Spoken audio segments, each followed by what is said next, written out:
Hello and welcome back to episode 14 of Not Another Leeds House. And today I'm joined by the regulars, the other 2/3 of this podcast, the Drogon and Viserion to my Daenerys Targaryen. It's James and Kev. Hello, James and Kev. Hello. Hello, Daniel. Excellent timing, James. Hello. Excellent timing. And we're joined by the Night King himself. It's Jer of Leeds United The View. Hello, Jer. How you doing, buddy? All right, mate. Welcome back. I'm good. Yeah, thought I'd go back. Why not? Had fun the last time. Give it a go. We've Wasn't obviously sure you'd corrupted you that survive much. after the last time, or I thought you might be kicked off of YouTube after the last one. But I'll come back and see if you're still doing it. Well, welcome Well, back, mate. only It's always just a still pleasure here. to have you here. Yeah, very few survivors after they've been on this podcast. They normally turn to OnlyFans. So it's always good to, it's going to be a shorter one today because obviously we're playing at 8 o'clock. We're obviously going to smash the foxes, Is there a stuff game them, and tonight, put is them on there? our Got a mantelpiece. We got a No, game. it's Leeds Snooker Pigeons team. take on the White Hart Inn at Tiddley. So, Kev, how are you doing, mate? You all right? Very well. Better than I was the other day anyway. So I've kind of got over the hangover and the illness. So yeah, ready to go. Papping me pants for Yeah. later. But yes, very good. You did look like one of the undead, the White Walkers, if you will. Yes. Yeah. Trying to get a syllable out of you were difficult enough. We know where you got I'm your all right today. inspiration now for this week's That's video. what it is, yeah. Yeah. Right Me. then. Yeah. Shut we down have mid, some- mid, right, mid. Well, Sorry. well, like three of us on this podcast. We're a bit slow, so we need to go all the way back to Huddersfield, and we'll talk about that. I know what you're thinking, Danny. Where's your sponsor? See, you thought I'd forgot, didn't you? You thought I forgot. Yeah. It's a serious one this week. So I'll play the VT because you never know. So I've got sent this. They've paid me, and I've donated back to this wonderful organisation. So let me know what you think after this. We'll roll the VT.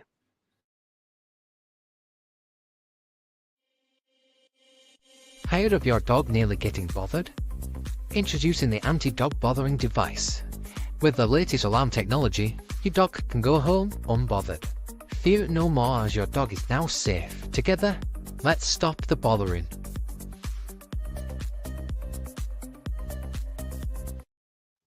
All proceeds and donations go straight to the organisation. Let's stop the bothering together. You can Definitely obviously need visit that the after last website. week's first half, weren't they? Yeah, well, there's no dogs been barking where I live, so it's quite suspect. I've donated, and I hope everyone at home does as well. I know it's something you can get behind. You've got a dog lover yourself. It's the most impactful advert I've seen in a very long time, Danny. Yeah, and get behind that. They're setting up in Cork soon. I believe you hail from that part of Ireland. Yeah, born there. Yeah, born there. Yeah. If you're doing a crowdfund on it, I could definitely get some money invested in it. Yeah, I think it's a solid. I've heard product it's there. going to be after Christmas. It's going to be It's going to be on the new Leeds United sleeve, I think. Oh, lovely. James, have you ever know anyone or that's been bothering dogs? Apart you do, from the last report them. thinking about, you say they're setting up in Cork, which is another device to stop dog bothering. Yes, true. It is, yeah. That is you're true. right. That- So we have gone Yep. 5 minutes. I think that's a new record without mentioning Leeds United. So speaking of, let's talking of dog bothering. We absolutely put the Kennel Club to bed, didn't we? Last week, Joe, start to finish. Well, I say start to finish for the first half. First Yeah. half was great, wasn't it? Probably the best we played all year. Loved it. Absolutely loved it. It's the first time in a long time watching Leeds. I got really excited watching the game. I was like, this is going to be a cricket score. This is great. Really disappointed with the second half. Like, really, I get it. I get all the reasons. I understand how everyone has said why the second half was. I still wasn't happy with it though. I wanted to see us go and absolutely smash them in the second half and let everyone in the league know we're properly here now, you know. But what a first half performance. I mean, Jesus, the front four were unplayable, absolutely unplayable. So it was, it was great. Kamara actually as well, by the way. I thought Kamara was outstanding in the first half. Yeah, definitely. And I historically think Rangers he's very fans are telling average, us. but he was outstanding. You know. Yeah, don't say that, Joe. We don't want to get all your haters over here. We want lovers, not haters. Told you how to start an argument on Twitter. Express your opinion and wait. Yes. That's what it is. Yeah. I'm going to put that on a t-shirt. Kev, we've touched on the first half there, mate. Do you echo Joe's thoughts there? Yeah, it was really, really good. That's it. That's all I've got to say. It was really, really good. Nice one. James, anything you want to elaborate on anything Kev just said poetically? I thought it was really, really, really good. Okay. You know, it was I'm gonna it was brilliant, wasn't it? It was it was brilliant, mate. It was just what we've all been waiting for, that first half. That just where we started putting teams away, obliterating them, and again, like I think most of us thought this could be a big, big score, but yeah, the second half was like a different team. Really, really sad. Yeah, we just said off air there that the second, you know, with Cooper and Alien, not solely their fault, but we do need better players to come on, don't we? It's not that they're bad players; they're not bad players. And again, it's in the context of this season, not in the history of Liam Cooper and Luke. I love Bill. I love him. I have name on shirts. I think he's great. I've got a downstairs toilet, and in my toilet, I've got my Hall of Fame. So there's like Muhammad Ali versus Sonny Liston. There's Packie Bonner for Ireland versus Italy in the 1990 World Cup, and then there's Luke Ayling's volley against Huddersfield. They're there. That's the Hall of Fame, and I love the man. So none of this is based on historical stuff, but I do think at the moment when the two of them come on the pitch that we look very shaky very quickly, and it seems that how do we unsettle and unbalance ourselves? Bring on Coops and Bill, and that'll do that because it's the rejigging. Like I've said this before, Luke goes on. And automatically Pascal Stroke gets taken out of playing very, very well in the left centre-back role, gets shoved across to right centre-back where he's not as good and not as effective. So his game performance drops down a level because of it. And then Cooper goes in left centre-back and attempts to give away a penalty and doesn't track a runner for the goal. So, you know, everything gets a bit shaky and a bit disorganised. You know, all of a sudden there's runners in behind us in the corners because Luke hasn't got the legs anymore. So I think we have a very good squad. I don't want to see us sell them. I'd like to see the lads stay around the club. They still have a part to play in some capacity, but I just think in certain games, I wouldn't want to see both of them coming on at the same time to, you know, shore up a game. I think I'm far more nervous when I see them come on the pitch now. Yeah. I don't think there's a bigger compliment than putting a guy in your bathroom while you're on the throne. I mean, if he had that, I think he'd retire. It's not even my throne. Like that's the visitor's throne. Like that's the height of it. Like, you know, strangers that get to see Luke Ayling. Absolutely. Yeah. Wow. Yeah. I think what's higher than that? Being knighted or something? It's the equivalent. Well, maybe. I've thought about doing like, you know, weekend tours of the bathroom so people can, you know, book a trip, come in, see the Hall of Fame, and then leave. You know, maybe give them a cup of tea on the way out. But yeah, you come in and experience the Hall of Fame. That is the Hall of Fame. So yeah. Sorry, Michael Jordan's in there as well. His last shot is also in there as well. So. And all 10% of all donations do go to stopthebothering.org. Kev, Duncan, why are you dunking? Sorry, James, I've got. As they say. Yeah, exactly. Yes. Dumping. Why are you dunking? Yeah. So James, we need to stop digressing. Oh no, yeah. Well, they were rubbish, weren't they? Who? Huddersfield. Thought they were brilliant, mate. Absolutely amazing team. Amazingly bad. That right back. He just. I think he was walking past the tunnel as they were coming out, and they just shoved the top on him. He's not a footballer. Have you seen the worst fullback ever? Yeah. But yeah, they weren't anything. They were rubbish, mate. That's what makes the second half so bad because they were garbage and they beat us second half. Yeah, that's all I can sort of take from that second half. They beat us. Yeah, I put a tweet out straight after the game saying I made a meme of a kid spinning and a picture of the corner flag, and I said Edwards is still seen by the corner flag spinning, and honestly, he got turned inside out more times than a pair of old underpants. It was dreadful, and I've seen my fair of dreadful footballers, and he absolutely. Even the town fans have started a petition to get to, so that he Never don't play play for again. the team again. I mean, has he played other games for them? Like this isn't his first No. game, surely. Yeah, I like think in, so. Yeah. He He's got on put loan. in Is he early on on. loan from Stoke? He's on loan from Stoke, I think, is as he? well. Well, there's Yeah. your first mistake. You're taking a player Not on Stoke loan football from another team. championship. Not Stoke That's football team. Stoke traffic warden or something. I don't know. First time he wore a pair of boots, that man. Jesus. Yeah. Yeah. And he's He's got to come up against literally, Somerville yeah. and Rutter. Yeah. But he got Yeah. so early on as well. He was like, "You're trouble, mate. You're not going to be able to." Like, Rutter and Somerville is going to keep running. And they did just keep running at him. Like, there's nothing you can do about this now. Yeah. Go back to through the him at old one boys. point. Yeah. Going Well, back to the old moving on- boys, it reminds me of like him with the way we went past him is the way Ayling's been ran past for a lot of the times this season. yeah. That's what it felt Yeah, like to so- me a little bit. Yeah. So Strout getting put in between Ayling and Cooper right at the end as well. I bet he was like, "Oh, cheers." Thanks, lads. Yeah, nice one. Yeah. I'd say Edwards well, is probably the first footballers to walk into a dressing room at half time. The manager to look at him and say, "You're not going out in the second half," and go, "Thank God." Yeah. Yes. Yeah. I think he went, "I ain't going back out second half." I think he took himself. You can't make me do it. I reckon he went into his locker and just brought, one of them neck braces from the hospital. So he's like, I can't. I'm not chasing them again. Just climbed in the locker and But, shut it. Yeah. Yeah. Can't see But him. let's talking through the first goal, Kev. Right, we've talked about this previously on WhatsApp and stuff.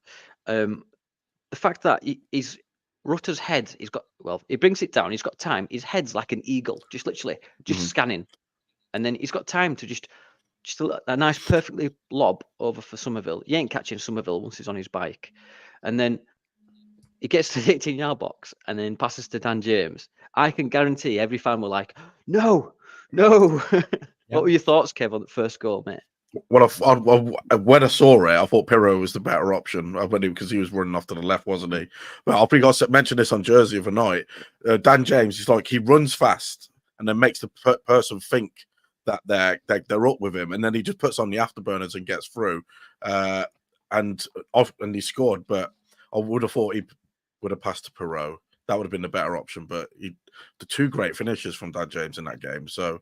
He's on fire again. Like all us four have done this before about Dan James. He's effective, isn't he? That's the word we all use. He's just effective. Yeah. And hopefully he does the same tonight as well. You're on mute, mate. What's that, mate? You're muted, Speak Dan. up, mate. Sorry, something just fell on my mute button. Sorry. The mute monster. It was a great. It was a great strike, though, wasn't it, James? What, It's about Dan chaos James? on this podcast. Yeah, it was, mate. Yeah. It was good. And like, I think, you're right in thinking that everyone would have been like, pass it to Pirro. But the way we were playing at the time, I was like, even if Dan James misses, I think we're going to get some more chances. That's how the first half was. It was just non-stop. And it was going to happen. We was going to break the duck at some point. But fair play to him, mate. It was a great finish. Both of them. Both his goals were great. Had some venom on it, didn't it, Joe? Yeah, it moved. He's apparently Jermaine Beckford was talking to him, and Becky were having a chat with him when they were up at Thorpe Arch last week, and he had said that when you get in those positions, it's just a case of stop, take a deep breath, then hit the ball. We've seen it. Me and Kevin talked about this as well. You see with Dan James, he comes in at an angle to the corner of the box, and then he does this little thing where he flicks it to the right, and then slices across the ball, and it goes off wide. Against Huddersfield, he was like 10 yards further infield. He was far more narrow than he has been. And therefore, when he got into that position, went in the bottom corner, but he absolutely smashed it. Second goal is a great finish because he doesn't slow down at all. He hits it on the move. It's a lovely finish. I think even if it is saved, you've got Pirro coming in the far side, probably taps it in. So either way. But again, I agree with James. I think if you had missed it, they weren't going to live with us in that first half. Like, they were just miles apart. Also, I think on the go on, mate. the build up to it, Rutter, if you have a little look at Rutter in the build up, it's not the pass. He hesitates just before it. Like, he's going to pass it and then he stops, waits, and then hits it, and it's a perfect. So he has that composure on the edge of the 18-yard line just to stop. No, not yet. Now go. And then Somerville's touch is outstanding. Like, it's just right in front of him. But what a ball. Like, it's an incredible. And he's done it this year as well. I think it was Jaden Anthony's goal. Earlier in the season, he did it as well. Came out of the back, turned the guy, and then just played it around the corner of everybody from the run onto. His vision is brilliant. but the weight of his pass is perfect nearly every single time. He doesn't leave it short, doesn't put it behind the player. It always goes in front of them. He's been bloody good this year. He's been really, really, really good. And even though we don't have a number 10, he's playing a number 10. Like, he's doing everything a number 10 will be doing for us, you know. So it's great to see. Yeah, 100%, mate. The standard of their team is depicted by our second goal for me. How it just Somerville just as it does about 300 million dummies, and then it just trickles in. It just goes in. You know what I mean? Kev, I mean, I couldn't believe that went in, man. Could you? I couldn't. Honestly, I was screaming the house down when it went in. I thought the keeper should have done better with it. That's myself, but there was some bodies in the way, and we scored. So I'll let the keeper off a little bit there. It was just a very tame effort, though, and we needed a bit of luck. We haven't had much luck in front of goal this season with some of the goals that we've scored. So yeah, it's come out now, and hopefully just carries on. But yeah, it was good. I like the way what Somerville was working around in the box there. So just shows that he's really, really confident. So it was an absolute screamer. Was it before or after where Rutter just absolutely did them all and then passed it into the centre, but the keeper saved it? I can't remember if it was before or after, because Somerville lit it straight on rather than picking a corner. Is that the one where he did the little pass to Barham and he flipped it? And he to basically pass to himself. That's how good he is in this game. So Somerville 8 goals and assists in October. How good's that, James? It's very bloody good, isn't it? I know. I think Dewsbury's a bit better than him, but I think he's played a lot more. Hasn't he? Yeah, Somerville's got 6 goals and 4 assists. Yeah, which is brilliant. I think Rutter's got 14 key passes or big chances or something like that. Big chance, Craig. Yeah, and he's miles ahead now at the top of all the divisions. Yeah, that's it. Yeah. Unbelievable player. Gotta start scoring them now. The next thing we're going to win 5-0. Yeah. It's mad to think that he's a Victor Orta signing, isn't it, Rutter? Mad to think that he was like an Orta signing. It's crazy, but yeah. You throw enough crap at a wall, something's going to stick eventually, isn't it? I think it was 49ers that actually wanted the boy though, weren't it? When it 49ers wanted the boy, they put the money up for Rutter. Yeah, they fronted the cash for it. Yeah. I think we'll see the fruits of that. Obviously, we're starting to see the raw in January when he goes for £50 million. They won't leave, mate. Maybe coming on to January though, before we go on to the next 2 goals. Do you think Nonto's gone, Joe? I don't like what I'm hearing right now, but he was doing the media stuff at Leeds during the week, so I don't know if it's real or not. Like, there's a part of me doesn't think it's real. There's a story today. There was one during the week saying that he was going to look for a move, and then there was one today that basically apparently he's told his agent to get him a move, and they've already spoken to 2 clubs, but you know that's the same rule again. You can't go speak to a club when you don't have a release clause. It's against the rules. So but his agent is dodgy. We know that. He's Zaniolo's agent as well. He made Zaniolo go on strike last year for Roma. He made Nonto go on strike this year. He's not a great agent. I think we've enough cover in that position. If I'm being honest, I think if he was to hand a transfer request in January, I think I'd just go, yeah, fine, just go, just go, just don't cause any drama. Just leave. The one for me is Somerville. There's a lot of clubs sniffing around Somerville as well. Yeah, but I think keep out of him. I just think Leeds say no on Somerville. Again, they just go, no, you're not going. End story. Because there's no way. Anyway, I think he's not going to want to go. I don't think either. Tie him down. But Nonto's the one for me. I think is likely to either move or to look for a move. Yeah, I agree. I mean, what James just touched on there, I think we're going to try and tie Somerville down because he's an asset for us at the minute. He's another one what's coming to fruition, and he's he's on his way up to that potential. He's only still young. I think he turned 22 the other day. Just gone 22. Yeah, but he's not signing a new contract unless he knows Leeds are getting into the Premier League. He's not agreeing to a new deal at Leeds if Leeds end up in the Championship again next year. So unless we can get into second, I don't think he'll. He's the one that I worry. Him and Rutter are the ones that now I worry. Ironically, Jesus, what a turnaround in 12 months where I'd be coming into summer next year. I'd be worried about, can we hang on to Rutter, where last summer you're like, he can go, you know. But I think if we don't go up next year, you've got a much bigger problem on your hands. I think you'll start seeing clubs, even like Zavita and Ampadu, I think you'll start seeing clubs sniffing around them and trying to pick them off now. So, but we have to get up.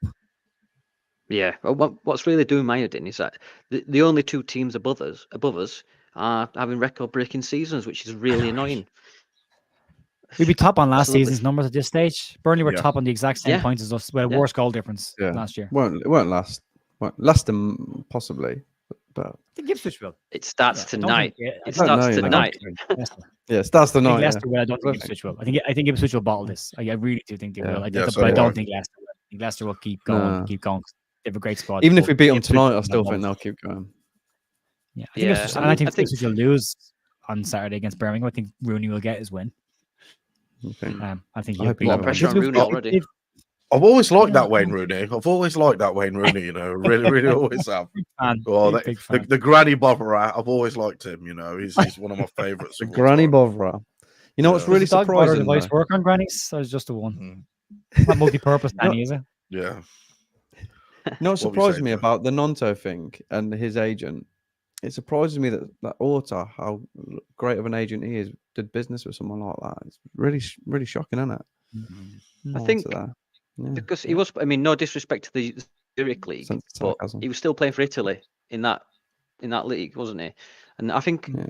that is a step up to the championship, because I've heard and seen rumours that we were going to go in for Nonto in the January anyway, but we ended up signing the because of the old biscuit knees who didn't even pick his in-flight meal. What's his name? Bamba Dieng. Dieng. Yeah. Yeah. Bamba Dieng, yeah. Yeah, but so we're gonna have to, because we're running out of time. Joe, just to get your thoughts on Kamara. I know I'm waxing lyrical about Kamara. I want to know your thoughts, because I know you think he's Very average. good. Yeah, I should have explained that better when I said it. I was having a bit of a bad day that day, and I just went, he's average. He's average. Because you're in the championship. For me, you know, if you start breaking players down into brackets, who's a great player in that division, who's a good player in that division, who's an average player. I mean, an average is a 7 out of 10. That's great at that level. Like, I mean, an average professional footballer is still a really good professional footballer, you know, especially in the championship. Like, but if you look at his performances, he's had a really good game, then he's had a not so good game, then he's had a really good game, and then he's had a not so good game, and then he came back against Huddersfield with an incredible first half. But I thought that first half was the best he's been. He was brilliant. He ran the show. If he can get his consistency down, I think you've got a real asset there. But I think if he remains inconsistent, I think it's probably a position you look at next year again. But I think he's done very, very well more often than not this year. So yeah, he was fantastic against Huddersfield. He was. Kev, I've saying all the time that Kamara's coming up. I think he's going to be great for us. Is he consistent for you? Because he did go missing against Southampton many weeks ago. I think he's still feeling his way into the team. He hasn't been with us that long. No preseason for him. He's probably a bit off it, a bit not match sharp. But again, like Joe just said, he's putting some good performances and then some half-baked performances. So I'm quite excited to see where we can go with Glenn Kamara. He's not young. He's not old. He's probably a decent, from what I've seen, the interviews I've seen with him around the team, he looks like he's actually quite level-headed. He's got a weird squeaky voice, but he's quite level-headed. And I hope that that's going to pay off with some of the younger members of the team, because we are still thinking we are quite a young team as well. That, like, I mean, how old's Perot? For 23, 24? And Kamara's about 27. Around that, yeah.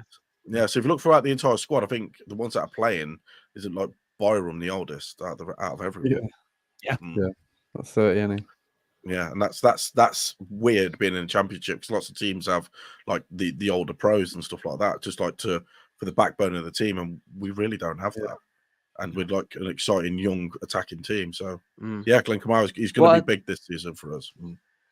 Yeah, what I'd like against Stoke, where we had Ampadu and Gruev, I just think there were two number 6s out there, and I think Kamara complements Ampadu more because he moves forward a lot more, or at least passes through the lines a lot more. James, do you think No. this is a better road? No. Well, okay, let's move on. Do you think mate. Gruev and Comes out. I'm just trying to. Was the rotation a lot better against the dog botherers than it was Stoke, in your opinion? You know, with Kamara and Gruev is what I'm saying. Well, what you're saying is that Kamara played, so it was better than Gruev. Yeah, it looked that way. Yeah, I think fooling myself saying it. That's all. Yeah, I think we do need to. We do need to give a little bit of credit to Stoke, because I think they played well against us. They didn't give us any room, and Gruev's first game, and like again against Stoke on a Wednesday, freezing and all that bollocks. Yeah. It was a hard game to come into. So, but I think he'll be good as well. You know, I don't think Fax bought any duds apart from Darlow. I'm joking. But yeah, I think he's bought well, so I think he'll be all right. Yeah, but for now, Kamara definitely. Yeah. Yeah. Because we are running a bit out of time and it's a short of podcast tonight, we'll move straight on to the Leicester game tonight, which we are kicking off at 8 o'clock. Now, we've all seen the team sheet. It's pretty much unchanged, but we're all assuming that Archie Gray is going at right back. Kev, are you happy with Archie Gray playing at right back rather than Shaq? I mean, I think Shaq's not even on the bench, is he? No, he's not. Shaq's got a knock, apparently. Graham Smith said he's got a bit of a glute issue. Ooh. I have that. I have that with me, Brad. Because I have to buy it differently from the shops from everyone else. So yeah, we'll see how that goes. My bowels frank me at the end of the week. Yeah, but no, yeah, I'm off the curb, didn't he? Yeah, Little borrower. Oh, bless him. I'm happy Gray's playing because I can't say his name right. Is it Mavididi? Mavididi. He's quite fast and quite strong. And I know you mentioned this last night, didn't you, Joe? On Joe's, I believe that Shackleton would have been a bit of a mismatch physically. Archie Gray could be obviously a better foil in that position, I think. But I've just looked at Leicester's team, and the one thing I was worried about was Ndidi, and for him sitting on. Yeah, he's injured. I was worried that he'd be like sitting on Rutter trying to kick him around and all that. And now he's not playing. I forgot if this game's going to be even more free flowing. I think it's going to be a really big attacking match because he normally like fouls and breaks down play and gives away free kicks and that. And then this is going to be a really, really free flowing match tonight. So yeah, go on, Archie Gray, score your first goal tonight. James, I know Maresca's saying that the one pass around a lot more before they try and attack. I believe that's what he said. Yeah. Do you think it's just going to be counter versus counter tonight? Do you think? Well, if they want to pass it around for ages, let them. I don't mind them trying to do that. It's just whether they pass it through us. That's the problem. I love how relaxed you are. I just love how you just yeah, whatever, mate. Yeah. Gondor calls for aid. Yeah, all right. Yeah, we'll go. Yeah, we'll sound. Yeah, get taxi. We'll go. Sweet, mate. Sweet. Yeah, I have my ways of being chilled. I think. Yeah, that's fair. I think I let them have the ball. If they're not breaking for us, I don't care. But I think we'll score a few tonight. Yeah, I do too. I think it's going to be a high scoring game. Sorry, guys. Yeah, I think so. No, it's all right. Okay. Jay, I know that you've said on Joe's night that you expect it to be a high scoring game as well, and did I hear right in saying that you Bamford were going to be on the score sheet? I have a reason for thinking that though, because in the preview video that I do before games, LUFC stats, Andrew Dalton does it with me, so he does all the stats pieces, and Leeds are heading towards their 6,000th goal in the club's history. They're 2 goals away from it. I think it'll be a 2-2 draw tonight, and I'm thinking it's just. If you want a redemption arc, or if you want to start that kind of process, what better way than to score the 6,000th goal in the club's history? Plus, it gets him in the history books in the club, and it gives him what he wants, which is that clearly he wants that kind of affirmation moment from Leeds. So if he gets the 6,000 goal, he gets that. But yeah, I think the scripts are written for him to be the one that pop. I don't think it'd be a great goal, probably going off his backside, but I think won't be a penalty, will it? Definitely won't be a penalty. Imagine if he picks the ball up again, what would happen? Oh no, I'll just straight away. As long as it doesn't land, as long as it doesn't land to him at the back post against Leicester, because that's where he had that miss last time as well. Last season when it was against Leicester on the back post. As long as on his left foot, and as long as it's relatively close. I remember that, right? Yeah, I remember that because I was at work watching it on my phone. And me and my mate thought it went in. We were like, in the car park in middle of nowhere. And we were like, oh, it's not gone in. I feel like a right idiot now, which is pretty much all the time. So we'll, I mean, you said 2-2 there, Joe. Kev, with that lightsaber in your mouth, what do you think? Do you think it's going to be high as well? Do you think it's 4-4? It's going to be at least minimum 4 goals in this match. I believe so. Definitely. It's just both the best of two attacking teams in the division going up against each other and Leicester without their destructive central midfielder, and the way Dewsbury Hall and Winks play that ball around, it's going to be a very, very free flowing game. This one, I'm quite excited to watch it. It's going to be really, really good for the neutral, but I think I might end up cacking me pants before the end of the night. I'm telling you, it's going to go right down to the final whistle. This match, I've got a feeling. I just don't want Harry Winks to have a good game because we were all dismissive of him, weren't we, last season? Harry Winks. Bielsa dismissed him, didn't he? It's because Bielsa was. That's why. That was a very short conversation as well. He was offered Harry Winks. He went no. It was like that was it. No. I've had the beg. After what? Yeah, after the goal he scored at the weekend as well. Can you believe that? It's absolute top bins. No. Well, to be fair to Bielsa, he probably did watch every minute of his football career, so he knew exactly how good or bad he was. yeah. I saw you playing against Fleetwood Town. I wasn't impressed at all. Funny you just said that, James. I've just got a text from Bielsa. It's in Spanish. I can't read Spanish.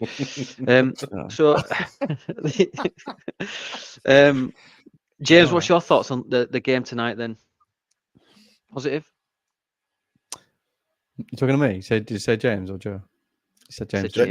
James lives in Leicester as well, or Leicestershire anyway. So, yeah. I think it's going to be a positive result because I always say it's going to be a positive result for Leeds. That's the way I am. I'm going to go like a 4-3 or a 5-4 or something ridiculous like that. Yeah. Yeah, why not? Yeah, why not? We've done it before. Yeah. Why not? Do you fancy anyone to get a goal tonight, James? Fancy anyone to score tonight? No one's going to score though. Okay. All right. But the ref's just going to tap it in, Rutter does. I'm never going to say Pro's going to score. I'm never going to say a score because I feel like I'd jinx him. So, I'm going to talk about one fella in particular. Sorry to cut you off, mate. Right. Dan James. He's having a stellar season already. He got 2 at the weekend. Both great finishers as well. I mean, we've touched on it, haven't we? Joe, do you think he's solidified his place in this team now? I mean, he's just one of the first names on the team sheet. Yeah, as Kev said, the word I've been using all year from is effective because he might not be the best, most attractive footballer, but if you look at Nanto and Anthony have the skills, but they're not clocking up the numbers. Dan James is very direct, but he's clocking up numbers. You know, I mean, he's had 10 goal involvements in his last 10 goal involvements in his last 11 games, including internationals, which is an incredible number for a winger. It's kind of the Jack Harrison argument that I keep that everyone has every year. Is like Jackie goes missing for halfway through the season for about 4 months, and then you can pop back up at the end of the season. But when you look back on his numbers for the year, he's got 12 assists and 5 goals or 7 goals. And you're like, well, yeah, it's a decent season, you know. And I think James is starting to clock up the same ones. He's starting to register assists. I think the team is starting to pick itself now. Outside of the right back situation today, I think that team pretty much picked itself. Where if you go back maybe a month ago, you'd be looking at it going, don't know who plays. I don't know who plays out wide, who could play in midfield. Now you're looking at it and going, no, it's a pretty clear 11 that's there now. I don't think he'll change unless he really has to. But yeah, he's been very, very good, and I'm really happy for him because he's Dan James is the kind of epitome of the whole side before self thing that we love, you know. And I don't understand why people have such a problem with him because he has never complained about playing out of position. He just did it, got on with it, played his game. You know, he works his ass off when he's on the pitch. He covers ground. He gets around. He chases people. He works hard. He might not be the most technically gifted footballer in the world, but he works hard and he does what we need him to do. He sold his house and bought a house in Leeds. He wasn't renting somewhere in Leeds. He bought a house in Leeds to move to Leeds. And then in the process of him buying that house, we shipped him off to London out on loan, which was a bizarre thing to do. But the kid was basically saying, I'm committed to being here. I want to be here. And then we were like, yeah, but you can go over there now. And now he's come back and he's been brilliant. And I'm delighted for him. I really am delighted for him. I think he's a good pro. He does things the right way. He's got a fantastic attitude. And as long as he keeps clocking up numbers, long may it continue. I'm delighted for him. Yeah, I do want to believe so much that this is his sort of not a redemption arc, but his maturing footballing arc where he starts to be a solid mature footballer. Mature, not redemption footballer. Yeah, I said that without moving my lips. James, is James on your team sheet like one of the first names down there? He is at the moment. He keeps doing things. He keeps doing goddamn things for us, and that's what we need. So, and to be fair to him, I thought he played well against Huddersfield that first half. I thought he was better than he usually is. Like his finishes were good, his positioning was good, his speed was good, his decision making was good. If he just keeps improving, then it'll be like an asset to any team. So, but he'll be with us. So. And he's getting trained well, coached well by Farker, because he's always been a direct, wide player. And Farker likes his like inside forwards to come in a little bit more narrow as well. And you've noticed that with Dan James, he's starting to get better in those positions. And these goals all came from narrow positions too. So, yeah, he seems to be getting coached a lot better. And when you've got raw pace and you can get him behind people, it's always going to be a weapon. I mean, look, Theo Walcott lived off that for years. As being a pace merchant who could finish. Michael So yeah, Michael Owen, fucking our Ballon d'Or winner, was just fast. Yeah, he was class. So, yeah, you could read the game really well as well, though, Michael Owen. Yeah. So if Dan James could get like, I don't know, be just a bit more level-headed in front of goal, yeah. All right, James. If he's listening to Besher and Beckford about just taking a breath before he kicks the ball, then maybe he could start becoming a decent player. Because we did spend a lot of money on him. And again, you've mentioned played out of position, shipped off on loan up by Marsh. Why? Just why? But yeah, now he's doing bits. So fair play to him. I hope he keeps making people eat their words as well. Because at the start of the season, everyone was thinking that he wasn't going to be playing or be an impact player, and he's made an impact. So yeah, let him keep doing it. Yeah, and him and Somerville will have to start every game now for me at the moment. Yeah, but look at the numbers. Like we might not end up with a 20 goal a season striker this year, just in the way we're playing. But you could end up in a situation where the front three all have 15 each, like easily, because they're flying up. What Dan's got 5 now, Cree's got 6. That's between them already, between 2 wide players, you've got 11 goals there already. So you want goals from your midfield. You're not getting them. We won't get our central midfield because they're so defensive. But the wide part of that, absolutely, and the two of them have been brilliant. But also the way Farker has both them playing, and he seems to have this really good relationship with Chris Somerville, and he seems to have a similar one with Dan James. Like he's constantly has his arm around the shoulder with them. He's always talking to them, walking on and off the pitch. Like they seem to have really connected with him, of all the players specifically, and he seems to, whatever he's doing with them seems to be working really well, because Cree had his weaknesses. Cree, for me, didn't defend and didn't work hard enough off the ball. But this year, outside of one game this year, he has been fantastic getting back and helping out. He's been brilliant at winning the ball back.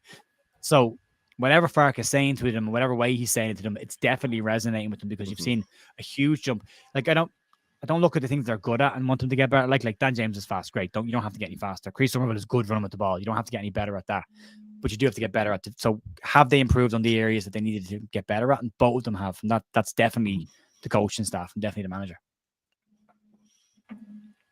It's great, isn't it, when you've actually got a manager and coaching staff that actually know how to coach and manage. Imagine that, Isn't it? What a difference. Yeah. I know, imagine if playing players in their right position, and who knew? Who knew? Right, so who knew? So obviously I have to stress that this is a shorter podcast tonight because we are playing at 8 o'clock. So I know people want to get off and watch it. So what we'll do is we'll go on to Top Knob. So what we do in Top Knob, if you're not already familiar with it, is we nominate idiots throughout the week who've been a knob for us, and we all vote in the aftermath to see who is the biggest knob of them all. So this is Top Knob. Top Knob. Top Knob. So I will come to you first, James, for your first nomination, please. I'm going to nominate Jonathan Hogg for that terrible tackle on Ampadu. That was nasty, mate. That was not a nice tackle. So, yeah, old Jonathan Dog. Yeah, rough. Kevin? I was going to pick Jonathan Hogg, but I'm going to go with I'm going to go with Edwards now, just so I don't have to go the same as James, because he was very fast, played amazing, and he made Leeds look crap. So yeah, I'm going to go with Edwards for Huddersfield. A body double of Dan Aykroyd. Sorry. Yeah. What, now or back in Ghostbuster? No. No. Sure. I had to go looking for this because I knew I had it from last year. But a Huddersfield Town fan came after me last year on Twitter. And I bookmarked his tweet. And I've kept it. And I've just literally retweeted. A guy called Josh. So Job is my knob of the week because his last tweet to me was back in the Premier League, but not for long. We'll be playing football in the same division next year, so it's all good. Like, yeah, but they're not playing football. They didn't play football first half, did they? So no, they I don't didn't at think none all. of them- Yeah, They weren't Yeah. on the pitch, were they? he screenshot. He screenshotted. Sorry, he called out Leeds' position. Then I made a comment about Neil Warnock, and I said he always makes it about himself, doesn't he? He was in one of his interviews, and your man retweeted a picture of Neil Warnock laughing at it, and then put the league table up, and I put the Huddersfield's position in the League One up, and then he came back, oh, well, you're in a better division, but you're not as good as us. Like, oh, why did we get down there? And now after that week, Nice. I can now step back and gloat for once and go, yeah, how you feeling, mate? How you doing over there? It's All nice, right? isn't it? You're right. Schadenfreude is a lovely feeling. I love it, It's mate. great. Not when people do it to me, but when I can do it. So I'm going to Good try eye. for the visual viewers of this podcast. I'm going to try and manifest it onto the screen. You ready? Oh yeah. He loves him, doesn't he? I never not. Kevin Nagel, for those audio listeners, just popped up on the screen. I just think it looks like Johnny Maxwell in makeup and he's ready to do a bit. You know what I mean? Like when he goes into a toilet, bathroom factory thing and just has a shit. Anyway, but I will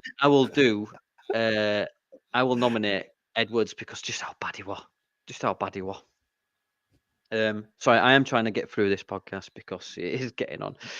So I think that is 2 votes for Edwards, 1 for Jonathan Hogg, and 1 for that Josh, the Huddersfield Sound fan, who's Just an Josh absolute Huddersfield. pleb. I've just saw Jer's tweet as well. It's pretty funny as well. You got a bookmark some of those, just to come back to them. I love it. Yeah. Of all the bookmarks, I was like, I'm pretty sure this one will go our way. I'm pretty Yeah. sure we won't make a mess as the 5th bottom team of the championship. So that is Edwards is this week's top knob. Top knob. He'd be delighted Now with that what as well. happens- He's won something this week after how his He week has, started yeah. on Saturday. Now he's coming over winning something. If anything, it is a positive for him. It is a positive. So now what happens is we round up with Ash's question corner, where Lord Ash on Twitter sends me a question for our guest and the rest of the panel. And it's quite a tame one, this one, actually. It's quite straightforward. What would be your last meal on death row? He wants to know. Kevin, I'll Can I come to come you last, please? Can I? Yeah, Yeah. please come to me last. I'll start with Jer. Jer. Tell, yeah. Jer looks like a Oh. good, maybe beef stew Yeah, kind of guy. I No, don't we're know. close. But no. Well, it'd be one of two. It'd be their Christmas dinner because it's my favorite. Oh, nice. I love my mum's cooking. Yeah. Love Christmas dinner. Or it would be like minced beef and mashed potato and gravy. Oh, nice. Biggest question though: do you have sprouts on your Christmas dinner? No, I don't. No. Oh, it's not a Christmas dinner. You need sprouts, man. Others do. I don't. Or my Oh, sprouts. so you're a rebel. You're a lone wolf. Is that what you're telling us? And I'm Irish, so I like to have at least 3 different types of potato on my plate. So I've got mashed, roasted, and croquettes at the same time. So it's not is a Christmas dinner. You've only got one type of potato, is it? No, it's not. Do you know Oh, Bit what? of variety there. You're right. Yeah, different variants of potato. James, what about you, sir? I don't know, mate. I'll probably get a cake with a key put in it so I could just escape. Fuck knows. A nail file in it so you can follow the plans down. Yeah. A Yeah. hacksaw. Yeah. So, what is it? A Spoon, chocolate so I can ghetto? dig my way out and put a poster over like in Shawshank. A plastic spoon. Or So you can dig into the next cell. Yeah. Or cake with some football boots and like in Nelly in The Longest Yard. Just so I could run Oh, about in okay. some boots for a bit. I don't know. With cheeseburger Eddie. Yeah. Go on, Kev. I'm quite old school with my food. I'm like Jer. Mine would either be a roast dinner or my mum's lasagna. Oh, my mum makes a banging lasagna. So it's one of those two. Yeah, something like that. I mean, I'm not down for these posh meals with all these garnishes and all that. Just give me a plate full of potatoes and meat. Yeah. Just I don't want Garnishes, All these Well, garnishes. Yeah. You know, other people do like patterns on plates and that. Where's the rest of the food? I'm like, I want to see you in a restaurant, mate. I want to fucking see what happens. garnishes. He's like, imagine Sitting there Kev on eating corner. it. Yeah, mate. Waiter comes over to Yeah, you. mate. What do you want? You're like, a big plate of beef, please. A big plate of I beef. want the plate full of beef. Yeah. Yeah. No Just, garnish, put the please. cow. I want to see Just the put the edges. cow on a I want plate. beef. You imagine Kev going up on Grind the the corner and gravy going, granules into his eyes for me. the guy in the Don't even corner water it down. is going, Just put it on the side of the plate. I'll eat it. I'm fine. Yeah, old school Just food, annoyed. mate. Yeah, old school food. Yeah. do you know, I must admit, I don't think there's a difference that much really, but I think we're all set in as ways. Like, I like my Sunday Yeah. dinner, you know, Yeah. Yorkshire pudding, beef, lamb, some gammon. I am partial to a bit of gammon, and sprouts and that. It's got to have sprouts because I was going to fart when I last in bed. Yeah, no, the full lashing, and Pigs and blankets, man. It's yeah, nearly I'll that have time some, of the I'll year have for pigs some and blankets. Cauliflower I'll have some cheese. garnish. Yeah. Oh. Love a I'll have bit some of garnish cauliflower. as well. Goose fat potatoes. Oh, it's Bit coming to garnish. Christmas, isn't it, man? Yeah. Stop. Yeah. Yes. I'll stop Yeah. now. Yeah. Oh, Mate, just salivating in the mouth. Oh, roast potato. Potatoes, man. Yes. Yeah. It's coming Right to that then, time of the year it now. is. Yeah. Yeah, Yes, I've just put weight on from the kids. You know, the dad tax from all the trick or treating, and now Christmas is coming up, so I'll be eating some of their chocolates. It's dad tax, isn't it? You've got to journals. You know, what I mean, You've got to eat all James of their knows. sweets so they don't mess their teeth up. So when you we've got to when eat you all their open the sweets. crisp when you open the crisp packet, you've got to have one before you give it to them. Do you know what I mean? It's just Yeah. it's law at this point. Yeah. Right, so I've got to test it in case it's poison. That's what you got to do. Yeah. you never know, mate. You never know. You know how many enemies do you have? Anyway, so Just Josh. it's 10 to. Are we all? Yeah. Are we all? Let's get a quick score prediction from everyone, and then we'll get off and we can go watch it and bite his nails or hide behind the couch. So, Jay, I'll come to you last. James, can I get you your prediction for tonight, please, sir? 5-4. To Leeds. Come on, man. Of course. I'm just clarifying for the audio listeners. I'm never gonna say we're gonna lose. Let Ever. you down. Yeah, he won't. He Ever. won't ever Give say you we're going to down. lose. Yeah. Last year must have been Go on, Kev. horrible for you, James. Yeah, it was. Yeah. It was. Especially when we Really first good, started out, yeah. when we first started doing this podcast, we started was. around March when we were getting hammered every week. And James was, we're Yeah. going to win this game. Going to win this game. Oh, yeah, Like and it 10 just nil. didn't happen. We're gonna win this And 10 then, 0. and then we got to Wolves, didn't we? And we were like proper happy that we got to talk about a win for once. Oh, I did last Yeah. one. Yeah. Yeah. Kev, Yeah. gonna have to push you some. 4-3 Leeds. 4-3 Leeds. I'm going for 4-3. Wow. That's two bold predictions to follow there, Joe. Here's a hairy See, one. I've said 2 all on my own podcast, Mm. but I'm splitting 2, so I'm gonna go 4-2 Leeds. Oh, yes. See, what But the hell? probably Coming on here has made him say another 2 goals. That's how positive it That's is. you, on the James. show. Extra positivity is coming across to me. Yeah. Yeah. All right, I'm gonna move you two next to someone else next time you're on. So I'm gonna go 2-2. Yeah, I think it's 2-2. I can't. You can't go back now, Joe. I can't put the odd one out, so I'll say 3-2 Leeds. I'll go 3-2 Leeds. Joe, thanks very much for coming on, mate, and Pleasure. I hope we haven't corrupted you even more. And I'd like to see you donate to stopthebothering.org, at least on your socials, on your banners and stuff. If we can all help one dog brotherer, then the world will be a better place. So let's That's all what I mean. pull If together. you know someone, Let's not help the botherers. Let's help the dogs. Yeah. Help the dogs. If we can all help the dog, then we've Not the we've dog deprived botherer. the botherer. Help the dog botherer. Yeah. if Then you we're know bothering. someone who's affected by dog bothering, please reach out and help.